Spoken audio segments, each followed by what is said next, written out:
Well, good morning, everybody.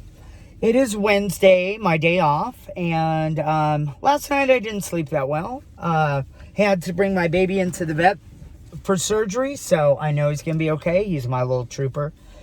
Love him, Mama, Daddy, love him. But I had to get this off my chest because pack my bags. I'm going on a guilt trip. That's exactly what I was put through last night. So this is how I chose to handle it, okay? Here's my thing, all right?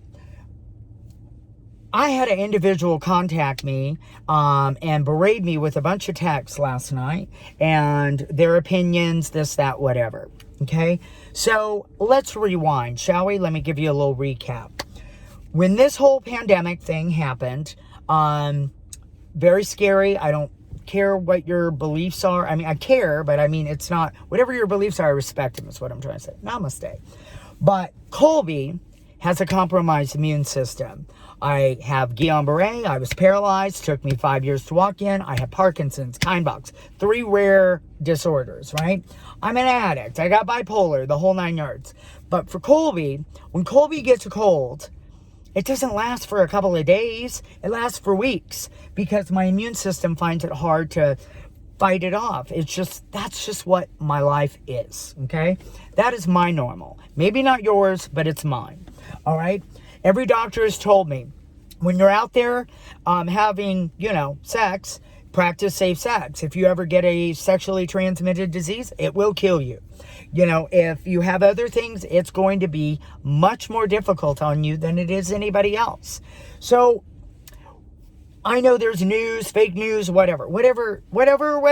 All I know is I've had 3 friends that I know that have gotten sick from this thing, and it was hell on them. And one of my friends actually said, I'm concerned for you. Be careful, right? My doctor said the same thing. Until this stuff gets squashed, my doctor doesn't even feel he wants me going back in the office and continue to work from home. He actually wrote that on my ADA FMLA paperwork because he wants to show caution. So I love people and I love being around people. I'm a hugger. Right? Do you think that this hasn't been hard on me like it is anybody else? Of course it has. Are you insane? But it's like now that things are opening up, I am so grateful to be able to go to meetings and actually see people. And as much as my feely, touchy self really wants to be around everybody and touch them and hug them, I just can't. I've got to pull myself back all the time. Say, Colby, no. Colby, bad Colby. Your health, Colby, your health, right? So I love being of service. I always have. And, before this whole thing, I was, chairing Zoom meetings, the whole 9 yards. I still chair Zoom meetings. And, when they're talking about opening everything up, I was asked, are you going to chair in live? And I said, yes. But I'm not going to do it where it goes back to wall people. I cannot do that because that's putting myself at risk, especially in smaller spaces. And I was very clear. And then everything opened back up. I went to chair, and then all those guidelines went out the window. I don't care what you think or whatever, but I live in Kansas, but I go to Missouri all the time. I was just at my vet today to drop off my dog. And it's a big facility. And they have people standing outside the door spaced out. They would only let a certain amount of people in. They had to stand on a sticker because they're exercising social distancing. Does it work? I don't know. But it makes people feel safe, right? I go into a restaurant in Lee Summit. They got the tables spaced out. I am in Kansas side. They're doing the same thing. But they're a little bit more, whatever. I was in St. Louis this weekend for Memorial Day weekend. They watch people and let them in one at a time at a restaurant, and they have every table and then 2 tables spaced out. Social distancing, right? I went to St. Charles after that, and they were even more extreme. It's really hard to factor in what's right, what's wrong. Everybody is they have their thing.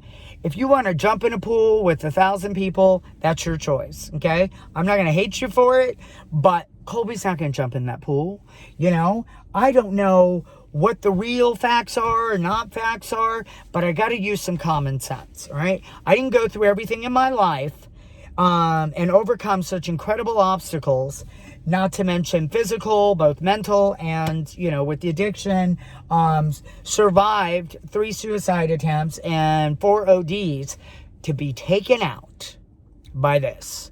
Colby didn't take 5 years to walk again after being paralyzed to be taken out by this. Colby didn't, a year and a half ago, couldn't feed himself because his Parkinson's were so bad, and I was like this all the time, to be taken out by this. I'm living life, dude. I'm engaged. I've got 7 months, 2 weeks, and 2 days clean. And I feel happy. I'm self-sufficient, independent. I'm off pain meds. I've overcome a lot, just like a lot of you have. But don't come at me with multiple years of recovery and tell me that because I chose not to do this, and put myself, what I feel is at risk, and not being responsible for Colby, give me a guilt trip and tell me how I'm out of pocket and out wrong, whatever. Listen, I've been to meetings in Clinton, Lenexa, whatever. They're doing what they've got, huge spaces, huge, and they have everybody spaced apart. So guess what? Colby will drive an hour to Clinton every weekend. Colby goes to the meetings out here. Whether it's right or wrong, it makes me feel better, right? Isn't that what it really kind of boils down to? Your own personal space and what your own boundaries are? Isn't that what they teach us in life? Exercise healthy boundaries. So clean time does not equal recovery.